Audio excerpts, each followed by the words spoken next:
About a month ago, Shehu Sani confirmed that El-Rufai will be happy to see Tinubu lose in court so that he can laugh at him. Because clearly, El-Rufai does not like Tinubu, even though he is a terrible human being himself. And I think Tinubu caught wind of that, and he made sure that El-Rufai was not on his temporary ministerial list. Yes, that list is temporary, because I believe when the mandate is recovered, they will be chased out of office. So Tinubu made sure that El-Rufai did not make it to that list, and that has worsened the matter because El-Rufai is now angry and depressed, and this has caused problem between the northern APC members who are loyal to El-Rufai and the southern APC members. And it gladdens my heart anytime there is problem in the APC, because I know it is tiny pieces like this that will come together to bring about the downfall of APC and Tinubu. And El-Rufai came out today and he fired a warning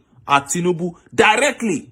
But before I show you what he said, let me first show you this video of His Excellency Peter Obi campaigning for Labour Party's gubernatorial candidate in Imo State. And I was looking at PO talking, and I was seeing the president of the new Nigeria. Check out the video.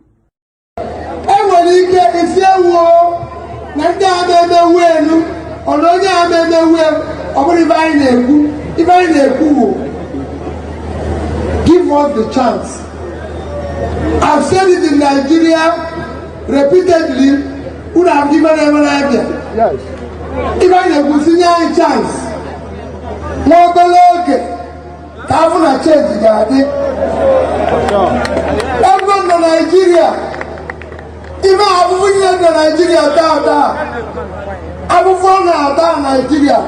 Even governance about hope. In Abia today, I have governance. Yes. You have seen that now, if only a body man, he is now beginning to do what he promised the people. And that is what we want in Nigeria.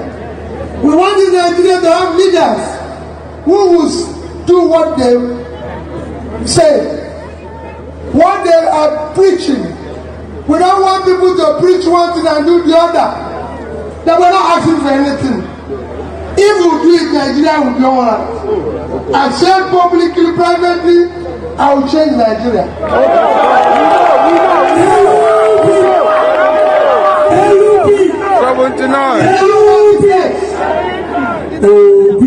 We know what it takes to change Nigeria. We know what it takes to change Abia, and it's happening. We know what it takes to change Imo. We know what it takes to change every part of Nigeria. Yes. And that's what we are here for. And today, we are here, we launch our campaign. Wow. Wow, what an honest, direct to the point, and people-oriented speech. That is why you saw the people listening with keen interest, because the speech is so honest. You can see how the Peter Obi and Labour Party-led New Nigeria Revolution is gradually beginning to take shape. Obi is now campaigning with the good works of Alex Oti in Abia State. Many people from the Southwest are all over social media saying they want a governor like Labour Party's Alex Oti. And that is the Peter Obi effect. And that is how, in a short while, the Labour Party is going to take over many of the states in Nigeria by the time each state begins to see the good performances of their governors.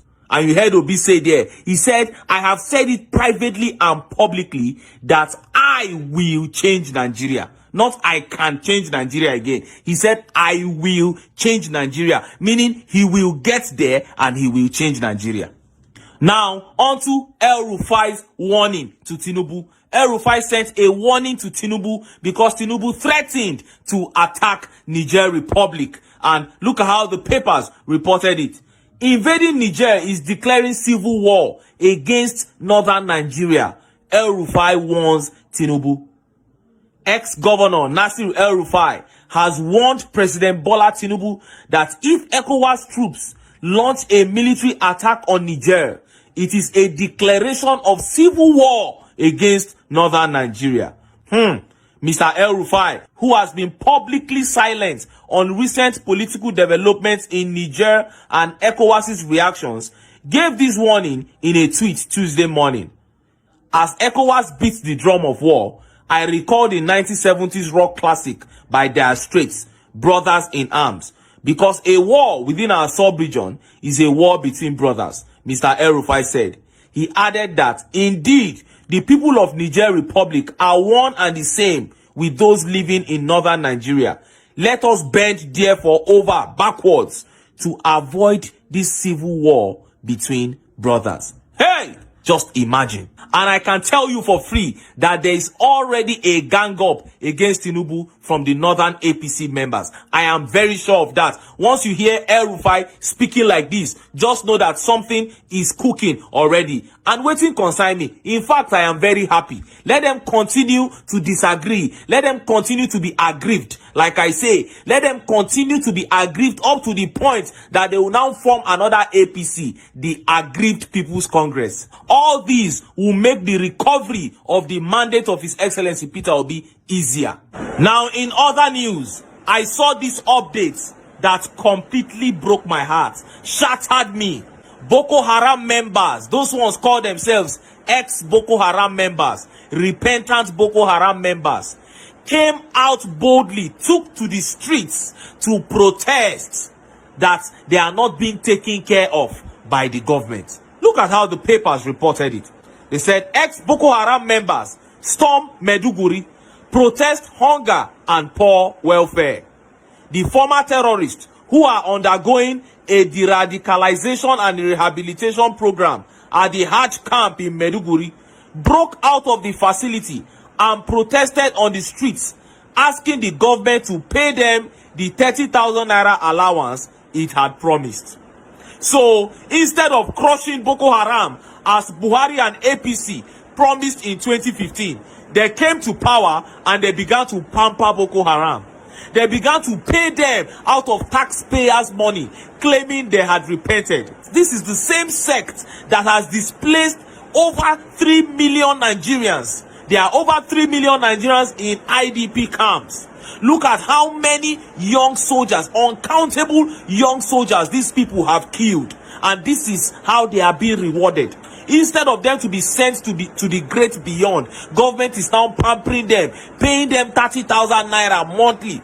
This is the agreement that the APC had with Boko Haram. And that is why many Nigerians believe that these people are the originator of this same Boko Haram. Anyway, I am happy that all these are happening now as we are close to the judgment at the Presidential Election Petition Tribunal, because the judiciary can see all these. They can see where this country is descending to with the APC. Is this the kind of country you want for your children's children, the judiciary? A country where terrorists will be pampered and normal people. Look at how they send soldiers to the east to go and begin to molest young boys.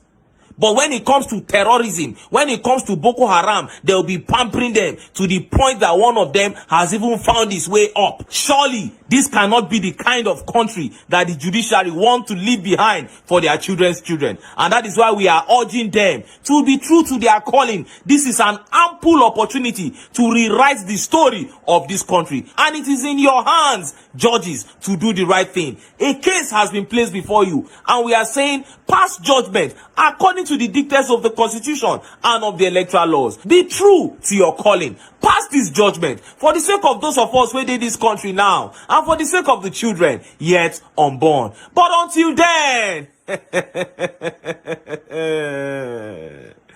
I still enter town. Make I go get some ogbonge political news